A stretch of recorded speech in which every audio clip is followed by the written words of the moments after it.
Imants, čau! Čau. Pastāst lūdzu par dušu vai arī vānu sienām. Jā, ir tāds interesanti modeļi ķīniešu, teiksim, no lētā gala. Re kāda smuka vannas siena grozāma, 115 eiro tikai maksā. Kā ļoti ejoši, ja tev vajag norobežot vannu, kā arī nekustīgās sienas, kad nav dušas paliknes, flīzes, ļoti 8 mm stikls, dažādi platuma, 3 izmēri.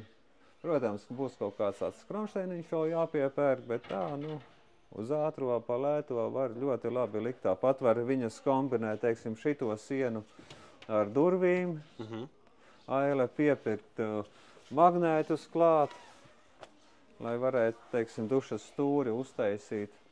Tā kā, tāds interesants modelis, ja tā kaut kur vasarnīcā noflīzēt grīdas traps, ir noflīzēt paliknes, nav tā kaut kāda nestandarta izmēra, kaut kāda 86 uz 80 vai kaut ko tādu var, principā, pats sakomplektēt. Veramas durvis ņemam, šito sienu ir ar melnu, ir ar sudrabotu, vai šitāds te interesants grozāmas, durvis arī. Tā kā, tas tāds iedvesmai kādam.